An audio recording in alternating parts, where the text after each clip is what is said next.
there's a train a-coming. You don't need no baggage, you just get on board. All you need is faith to it be so's a humming. You don't need no ticket, you just thank the Lord, yeah, yeah.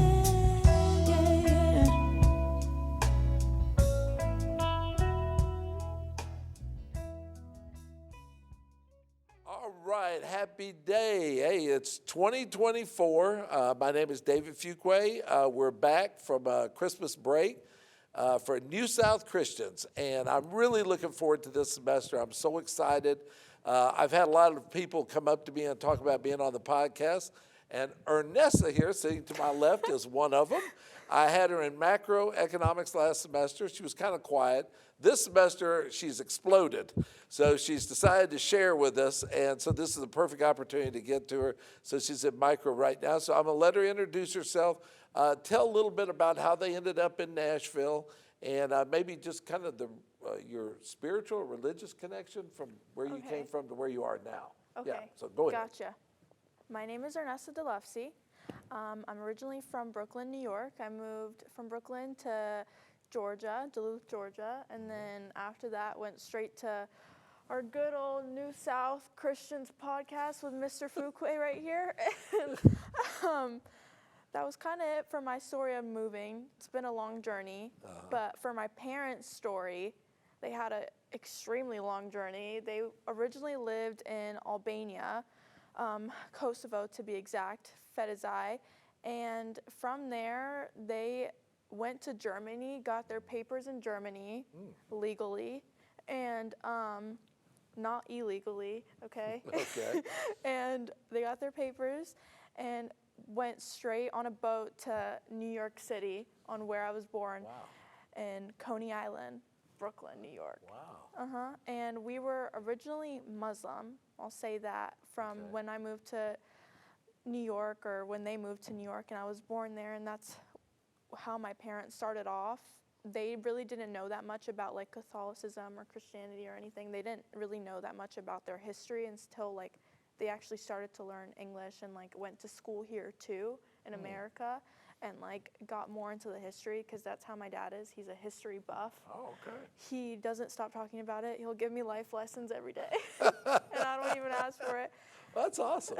Even my mom, I think because my boyfriend came over to visit me winter break, and like the entire time of us eating, she was just talking about the Ottoman Empire. And I was like, okay, thank you. Definitely gave him a good history lesson that day. There you go. Well, that's awesome. So then you came from New York to Duluth, Georgia? Yeah. Okay. Very big change. And then came to Nashville. Okay. So you went from being, I guess, practicing Muslim to... Sort of leaning off of it into Christianity. Okay, through a certain denomination, like Baptist or something like that, or Catholic, or... Just Christian, like... So just a Christian, yeah, okay. plain out. Okay, and then coming here, I mean, is it okay to ask, are you a practicing? I mean... I'm not really practicing. Okay. Which kind of sucks, and I hate to say this, and my views are like, I know a lot of people would think differently, and I'm not the most religious person ever, but like I believe in like what I believe. Like I believe in Christianity, and like I think that I just fully agree with like the views and values as like a regular Christian. But I'm just not that good at practicing, or I don't go as often as I should. Well, I think it's one thing about this podcast, and the whole idea of bringing out is that your generation is kind of what I call a fulcrum. It's like a door turns on a fulcrum. Yeah. A lot of people feel like that your generation is non-religious. They're spiritual, but they're not religious. So they call themselves nuns, or might be agnostics, like, I'm going to go wander through the woods today and kind of touch base with nature, and that's where my definition of God is. Yeah. But they're not going to an actual religious service. And in fact, they're the largest group. 40% identify as that. Really? So there's a lot of people that are critical and say, if we continue on this path where 40% are not identifying with religion, then they're going to kill Jesus. Not literally, but the religion. Yeah. I mean, because we're in the South. I mean, this was the most conservative place Christian ever. part. And then other people say that you're the key to the future. And that, and that's the controversy. And that's why I love this podcast, because everybody I've had on so far adds a different flavor to the same issue. And they're all, when I go back and watch them, I'm always like, wow, this isn't the South. This isn't the truth. And I don't mean that in a bad way, but it's trying to also figure out, like, well, let's just go ahead and get started. We'll see. Like, for example, what do you think about women? Like, women in church were always the majority. Yeah. And they were kind of the rock that the church was built on. I mean, maybe it's just because guys were not stand up when it came to religion, but I mean, that's the case. But a lot of women are now leaving the church over the issue of, can women be put in authority over men? Because they argue that the Bible interprets that says you can't. So what do you think? I think that, okay, because I'm a mixture. I have like both sets of views. Like when it comes to, I want like all equality, like women should be able to do the same thing as men. Yeah. But I do think that like that would, I don't know. I just see like whenever going into church, I would see like a man, Right. like, and like that is like where That's I'm traditional. stuck. Yeah, that's what's like traditional me, and like how my parents raised me. I've always just had those same traditional values as they Right. do, and like Has it changed? What's happened? I mean, everything's changed. The only thing that I will forever stick to fully that's traditional is I think that like the man should always be like a provider and do this Okay. and that. You know what I mean? So It's a in your whole different- relationship, you can see it as being traditional, but as far as going to church, having a woman in the pulpit wouldn't bother you at all. It wouldn't, not as much, but I think I would still want a man to be, Okay. yeah. Okay. Well, it's kind of interesting. In a lot of the research that I did, they were trying to understand why women are moving the way they are, but it's been going on for a while now. Since the early 1980s, more women have been in college than men. Successfully now, some of the more recent statistics from your generation is how many men, are not going to college now, are not being successful, are committing suicide at a much greater rate. But they said the trigger that's really moving women is kind of that kind of Me Too movement, being victims. Like in the last podcast we did, it said 8 out of 10 women, according to legitimate surveys, argue they've been victims of some type of sexual harassment. So the argument is we live in a culture and a time where I'm just not going to take it anymore.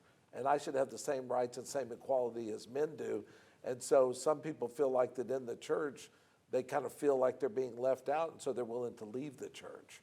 I mean, 100%. Women are always getting like, I feel like picked on like Right. a lot. And like, obviously we don't have the same amount of like opportunities that men Right. do. And that's like statistically proven anyway. Like, and I mean, it sucks. And I know a lot of men are very lonely and like, but it's because I feel like women have gone through so much throughout the years of like maybe getting like abused and like slapped around and like acting like, because at some point in history, like there was a time where literally women, all they had to do was just exist for their man, and that was it. Like they had absolutely no view. They couldn't like have any values besides of what their man would say. So like, I mean, I think that this is just a time of like women are like, okay, I'm not dealing with that guy and what he like feels right now, because that's just how it is.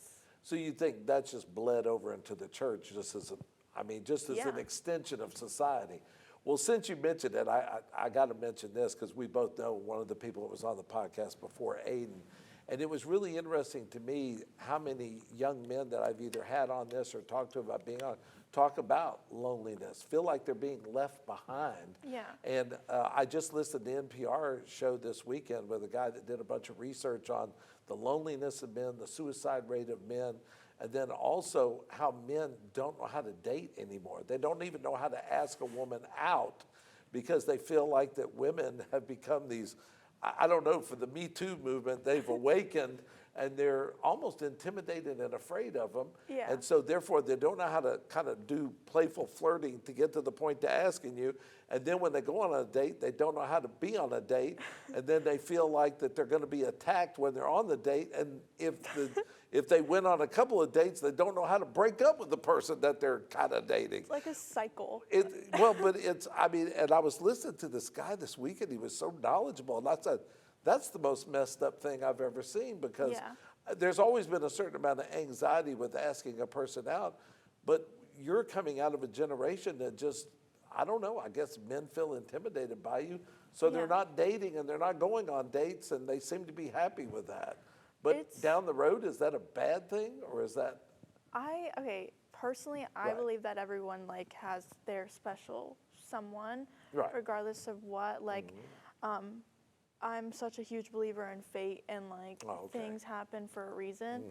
And like, I just think a lot of guys now, there's so many social media platforms, and you've brought this up to me, and I've been waiting to say it about this whole thing. It was like so many social media platforms of so many guys saying, okay, women do not have rights. Don't think of them like this. There's this guy named Andrew Tate. I don't know if you've ever heard of No, him, I don't. but he genuinely is the worst. He has like a lot of podcasts just explaining like how women are supposed to be like this, and like how guys can cheat however many times they want to, and So like this is an actual podcast where he fully like the male believes chauvinist pig attitude is what it sounds like to me. Exactly. And I think that a lot of boys now, like young guys, are watching those videos and getting influenced and not being able to know how to talk to women in real life because they see this guy explaining how they should talk to women. And then when it actually comes to it, they have no idea what they're like going to say and like know that that's going to be wrong, and they're not going to act the way that they want them to, because of course a woman's not going to be like, okay, you can cheat on me however many times you want to and I won't cheat at all. Like, that's actually bizarre. Well, for somebody that wants the freedom to do that, I guess it makes sense. But in the traditional sense, no. And if that's popular, that tells you there's something wrong. But the thing that's, I guess for this podcast, the thing that bothers me is that when you have young men on here and you're thinking, okay, you're 17, 18, 19, 20, let's take that as the range. You don't seem optimistic about the times you're living on. You don't think it's going to get better. The church for you doesn't seem to be the answer. Well, you go there and women are leaving the church because they feel like they're not getting their due. You go to college and you sit in a class where there's more women than men and they're more successful than you. So, I mean, is the role of men as it comes in our society just in such change that it's going to roll and bleed into the church too? So how do you handle it if you're the church? Because I don't think Jesus says you should go out and cheat on them and you should do this and do that. Obviously not. But, you know, so what's the deal? What do you do? It's a good question. I mean, well, okay, well, take it this way. If you were the pastor and you have these young men in a church, you're in one of these big churches around here, we have a lot of young men, and we have a male youth group Wednesday night, what would you tell young males that are experiencing loneliness, suicide, et cetera, and listening to that obvious garbage? I think I would honestly like treat them the way I would treat my own son, like if I were to have one, you know what I mean? And I would just tell them like what the original values were and like what we can decipher from right or wrong. Because in my ethics class, we were just talking about self-interest. And I think that like that would be such a good like tie into like just teaching the youth or whatever, is like just saying that like, will you want to act on your self-interest in this situation for it to be either right or wrong, you know what I mean? Or like just saying like how, let's, for example, a boy getting told, would you rather talk to this girl and like for a couple of weeks lead her on because you sort of like her, but like don't know how you feel about her, or just completely leave her alone and see what like the majority would say, and like try to go from there and like help them like just realize, not because I don't want to say like realize what is right from wrong, because that just sounds like I'm pushing things in their throats, but like just like get an idea out there of like what can be changed about the future for them. You know what I mean?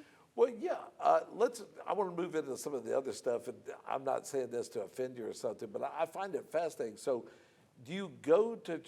You don't attend church regularly? No. Okay, because it's interesting. 1/3 of the people, according to statistics, go sporadically, just every now and then. 1/3 go all the time, and then 1/3 don't go at all. Okay. So even though you don't attend, you don't go, I mean, you still have strong, would you say you're a spiritual person or a religious person? I would say I'm spiritual. Okay, spiritual, okay.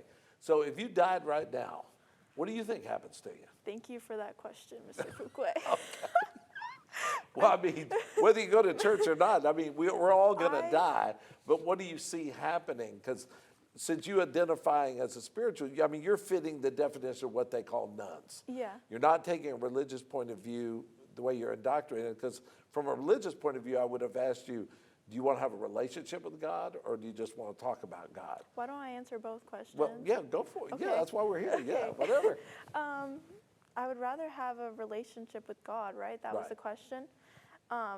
Because I just feel like I do already, you know what I mean? I'm not extremely religious, but I consider myself a bit. And like everyone around me is very religious. Like Okay. my family, my sister, my Well, brother. how do you fit in then? Are they spiritual like you, like we would call it nuns? Are they more religious, like they go to church, but they're all around you, friends, family, Yeah. you know, something like that? So do you fit in? Not really. They're Okay. more religious than I am. Like, especially my parents, they like, my dad he's just constantly like reading the Bible on his phone, like that entire thing. They have Alright. one in like every room. Uh-huh. And like watches videos about like, just like people talking about their religious like adventures and stuff like that. And I used to be like that during the pandemic. Oh, okay. I don't know what changed, what happened. But I started to just become more spiritual with it and like Sure. let God flow through me. Yeah. I think there was a lot. I would say, I even talked to you a little bit about that before, that happened to me also. Yeah. When you're home alone, you're going through a pandemic, you don't know how things are going to turn out. I mean, it was a weird time. I was a mean, very family weird time. members, some of them are dying, they're coming to live with you. People feel Yeah. disconnected, you can't go out, form groups. And so I found myself reading the Bible a lot, et cetera. Probably the reason why this podcast probably grew out of that loneliness. So Yeah. I understand exactly what you're saying. Well, now that we're past the pandemic, has your relationship changed with God, or has your relationship changed with the people around you that maybe identify more religion, like through a denomination? I think it's changed more with God, the way I view him, Okay. and like the way I like see how he like and how he acts in his works. Okay. Because I think at first I was just like, I had the views of like, okay, the coming is like, or you know, like the apocalypse is coming soon, and I'm Okay, gonna die. the end is near. Yeah, and like, Yep, the oh my God, I rapture or haven't- something, everything's, yeah. Exactly. I was like, okay, I haven't done enough, and then all these little things, and I'm just like, I feel like, to me, and I know a lot of people would not agree with this or something, but I think a God that like can like if he's so All powerful, all omnipotent. powerful, wouldn't like completely waste you. You know what I mean? Like, Right.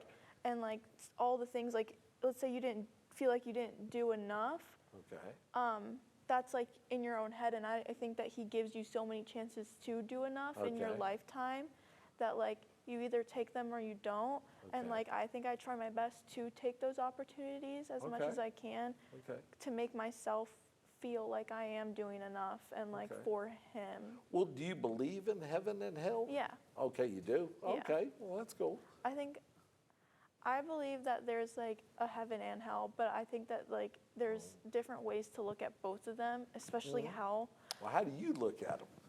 Okay. We've had some different interpretations, so you're not deviating from the norm. Everybody seems to have strong opinions on what it heaven. is. Yeah. Yeah. I think heaven in particular is like just this place of like not being like in perfect harmony Sure. or like getting everything that you want. Right. Because I don't think that that's what God would want.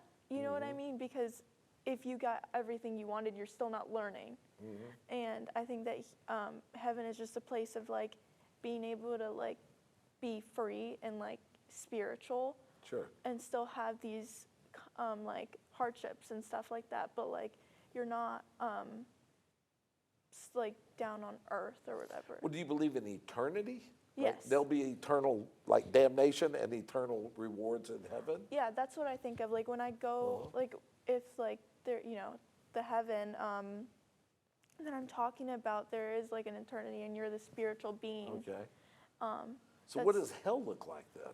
hell. Okay, so I watched this podcast once upon a time ago, Okay, all right. and I thought his definition of hell was like perfect Okay. because he was just saying how like it's not what you think it is. Like it's not like fire and rain and like you're dying and you're constantly getting tortured every single day. So it's not that. I don't think so. I Okay. think that it's like I think that it's your own personal head. Like whatever goes, I think hell is like your own mind.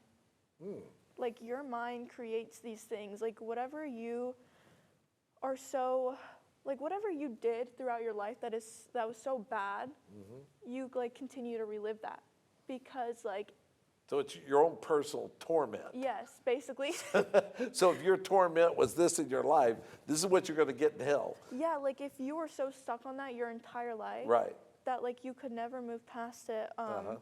Well, that's kind of interesting. I know, think. it is. I've never heard that before, but I like that. I don't know. I heard it and I was like, that's so interesting because like it's like I never thought of hell being like such a bad place. I always thought of it being like somewhere that, of course, like something is happening to you. Sure. Like you're not getting what you would get in heaven. But I never thought of it as like something that is like constantly like hurting you. I think it's just like a personal thing that you persevere through. Okay. Well, I'm just curious, and I'm not trying to get too personal, but you said your dad sounds like a very strong Christian. He reads, et cetera. But obviously, it sounds like, too, you have your own path you're on. Yeah. So they're very respectful, like a family where that's your 100%. personal spiritual journey. They're not trying to force you to go down the path they're on. Yeah, they Right. have been super respectful about that, especially with like my sister too, Okay. because she's still Muslim. Oh, okay. Yeah, and like she still has those beliefs, and my parents just like obviously they don't ever like throw it down her throat or anything. They just like they kind of Sounds like an interesting dinner table. I know. Me and my sister like had a 5-hour-long conversation up until like 6 a.m. and I think I had your class the next day. And it was just us talking about it. Well, you said he really likes history and stuff, so I pictured this real lively conversation anyway. And then Yeah. if you have people with strong personalities, you said you really liked your philosophy class, which means you have a very probably inquiring mind and Yeah. opinionated, et cetera. And I think that's really neat. I So think- that's really a good thing. So I was thinking about my philosophy class, and I always knew I wanted to take it anyway, because Right. I'm like, it's fun. I'll have something to learn about, and I kind of wanted to like throw it in my boyfriend's face that I knew more stuff than he did about philosophy, because he always like makes me do like trivia questions on like history or whatever, and I'm like, give me a philosophy trivia, I'll get it right. Wow. But philosophy was always interesting to me because like there's so many views that you can have, Sure. and a lot of philosophers like beg the question on like whether Christianity is real or not, or like Right. whether God is, or like if the sky is actually blue, or you know what I mean? It makes you like genuinely think. Yes. And like I love A lot of people don't like thinking. that, I know. especially if your thinking or what you're being directed towards is not like. I mean, once again, we're talking about the Bible Belt. Yeah. Some people are afraid of more progressive liberal thought, for Yeah. lack of a better word, or people that question things from different points of view, because the idea that along with our more conservative religious beliefs, our political beliefs were like that too, which leads me to another question, which is a lot of people look at your generation, non-traditional, non-spiritual, but not religious, as more liberal in your voting. Like we have this huge presidential election that's coming, Yeah. and your generation probably play a very big role in who gets elected. Because Yeah. in the last election, there was a lot of evidence that part of your generation was voting more Democratic than they were Republican. Oh, yeah. And they even said that kind of the face of the party coming from Gen Z for the Democrat was a 20-year-old, young, energetic, open-minded, kind of youth. Yeah. Republicans were identified as an 80-year-old man who's more conservative, set in his Yeah. ways, et cetera, which, not saying everybody's like that, but if enough. And because our elections are really split on, I think it's about 8 states that pretty much determine who's going to get elected, and their views. So along comes your generation, the largest one ever, this freewheeling, thinking, non-spiritual, Bible Belt believers. Well, there's a lot of fear that comes with that how are you going to vote? What's the direction of our country? What about, you were talking about philosophy class, our civics, our morals, our beliefs, how are they being challenged by the Gen Z generation? So are more conservative people afraid that these young, open-minded, non-attenders of church are going to tilt the balance and lead us down the abyss? They 100% are. It's kind of funny because I have like a straight up example of like that personally happening to me. I was working, because I'm a server. I work at Tennessee Grasslands, the country club. And I had a member, hopefully I don't get fired. They don't you don't watch have to use names. Just You're right. The restaurant's okay, but no names. We'll be okay. All right? Don't fire me, Tennessee Grasslands. But there was this member that came in, and like immediately I sat them down at their table. They started talking about politics with me. And already really? I would get fired, and then they know that if I like spoke about like my own political views. You know what I mean? Because Exactly. it's like offending them. And they're all these old boomers, like let's be real here. And they like, they all eat there every time, and they're like, they ask me, they go, I bet you think Joe Biden is like the best president we've ever had. And I'm like, I'm not allowed to share my political views with you guys. And they're like, they started laughing because they were like, oh, she got trained, our CFO or whatever, not our CFO, our new CEO, like he always comes in and like basically trains us and like tells us what to do or whatever. So he made sure you understood not to talk politics. Yeah, and they literally brought it up. They were like, I bet he taught you guys well. And I'm like, he sure did. Well, that's knowing your customers, et cetera. And well, how do you feel about that? I think that it's just a bunch of old people with these old thoughts and values that like. But you're talking about Biden. He's old. That's what I'm saying. Okay, that's a whole different conversation. Like Biden is like, he is old, and I think that a lot of the views he had at the time during 2020 was what a lot of Gen Z wanted. Okay, I understand what you're saying. You know what I mean? Like, no, I know exactly what you're saying. Gen Z were on the same topic. Like, if you went through TikTok during that election, really? Oh my gosh, like that's all you would have seen was just people talking about I'll be honest with you, I hadn't tried TikTok until several months ago, and that was mainly because of this podcast. And I had some weird feelings about it because there was so much negativity. It's being owned by a Chinese company, you know, and all the weird stuff that goes with that. But there was also a sense of, I mean, I know it's videos and points of view boiled down, but I can also see how people, it's fun to sit there and just flip them over and over and over. You come across things you like or don't like it. Just, I mean, you're almost like hyped up. But I never saw it used in politics. But then I read some articles of how it was used, how clever it was, how very powerful. But they were talking about when they went back and looked at Gen Z voting in that last presidential election and what's called the midterms, that the overwhelming votes were, you just described it. The point of view he took, while he might be old, the point of view he took was very young. Yeah. And so now the question is, so you couldn't vote in the last election? No. So this is your first one. It was my first one. one. So how are you feeling? Because that's really where I wanted to go. I think that for me to vote in an election, I would have to do extensive research on both parties because I think that a problem with all of the elections is that a lot of people just never did the research. And like now a lot of Gen Z are complaining about Joe Biden even though they were raving about him 4 years ago. And it's like, it's just a whole turnaround. Like I think everything falls back into place every single time and like everything comes back the way it's supposed to be. And obviously like I don't care to like say like anything political on my part, but like I think it's just like know what you're talking about before you get into it. And I want to know what I'm talking about before I vote. Well, I don't know if you know the rapper Killer Mike. He comes out of Atlanta. He was on a show that I like to watch, Bill Maher's Real Time. And he was talking about, even though he's young African-American man, people just assume he'd probably vote Democratic. But he said, you know, instead of looking at the person, whoever, Trump or Biden. He said, look at what they're proposing, look at their policies, et cetera. In other words, just pretend they don't exist and just listen to what the policies are and what they're at least promising and vote based on that. Because one of the things a lot of people are worried about, which for philosophy, somebody that likes it like you might enjoy this, the really freaky possibilities of the power of AI to use it as a tool to manipulate the thought patterns of people and affect how they vote without them really knowing it. And they used an example on Bill Maher's the other day. There was an incident up in New York where some immigrants clubbed and stepped on a police officer in public in a real bad way. Yeah. Well, they were talking about how with AI, you could create that very video in any place in America you want to get a response from people. And that a lot of young people, not picking on your generation, but would eat that up on a TikTok format 100%. without even questioning, and it turns out to not even be real.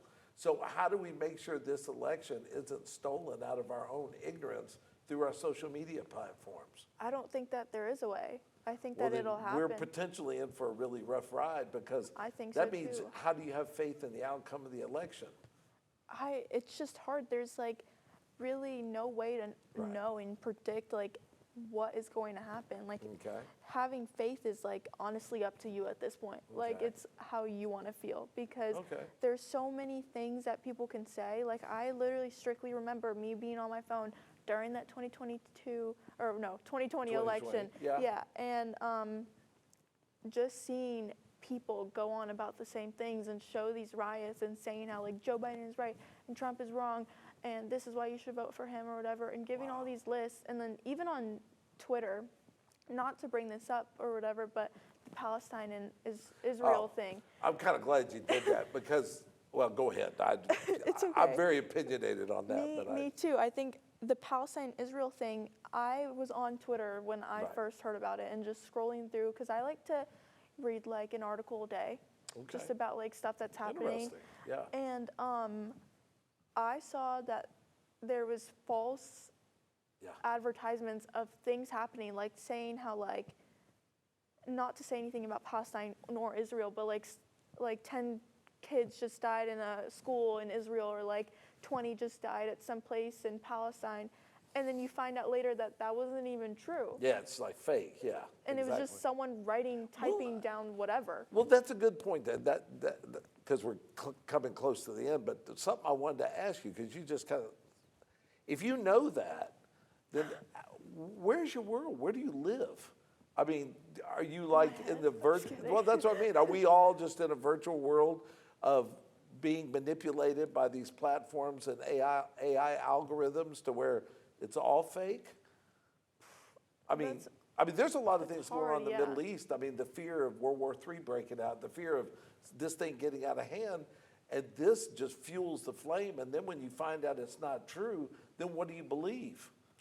Like you can't even. So who do we believe? You know, who do you, I mean, you're talking making some serious mistakes. Yeah. And if I make a serious mistake based on fake news or being manipulated, I mean, well, see, now I am really afraid because I watched some stuff this weekend. Now, after talking to you, I am worried. I mean, I was worried anyway because, I mean, I've dedicated my life to education, and it's just scary to me. And then maybe I shouldn't do this, but when I watched a lot of people on college campuses protesting for the Palestinian cause, it wasn't that I disliked the fact that they may disagree with the point of view I have, but it was the idea every now and then when they would put the microphone and talk to these people, I thought, I just got an overwhelming sense of, do you have any idea what you're talking about? I don't. And my overwhelming feeling told me no. And I thought, well, geez, that's not good. I think a lot of people like our age say everything but nothing at the same time. You know what I mean? Well, then what are we going to do? I mean, we got real problems coming, and we got two really controversial choices to make, Trump with his history, Biden with his, and I don't know what we're going to, I mean, this is very unsettling.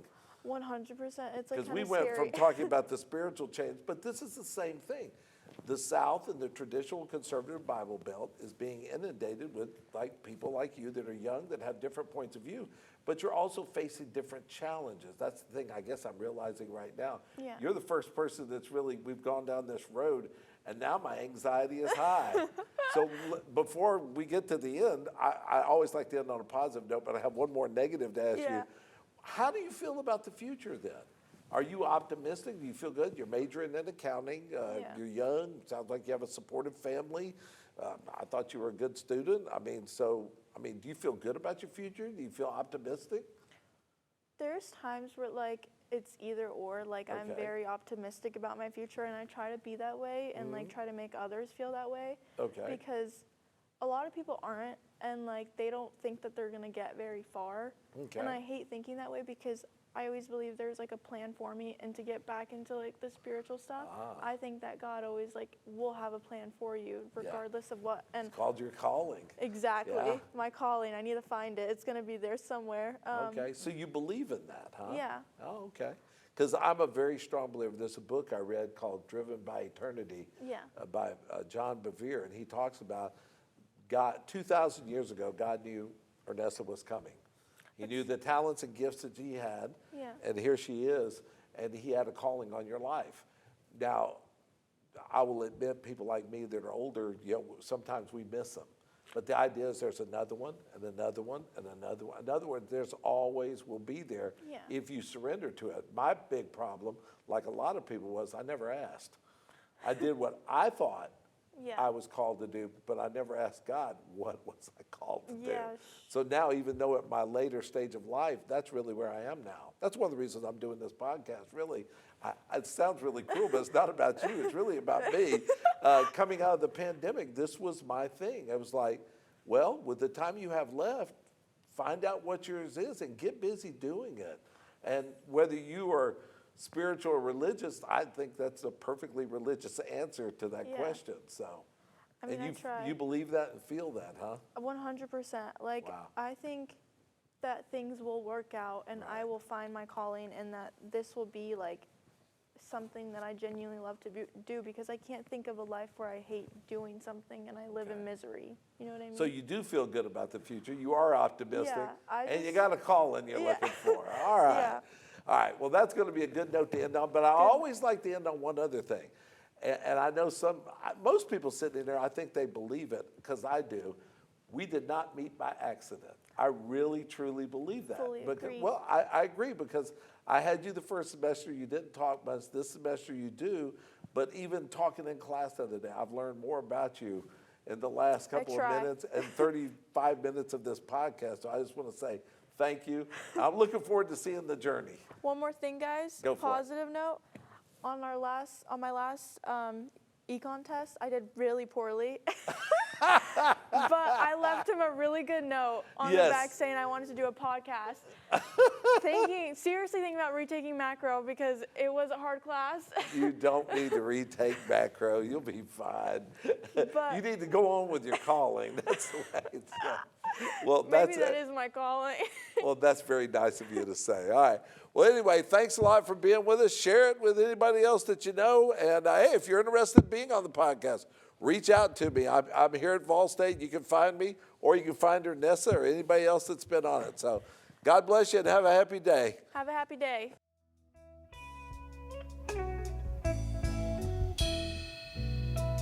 People get ready. There's a train a-coming. You don't need no baggage. You just get on board. All you need is faith to it be. Susan, you don't need no ticket.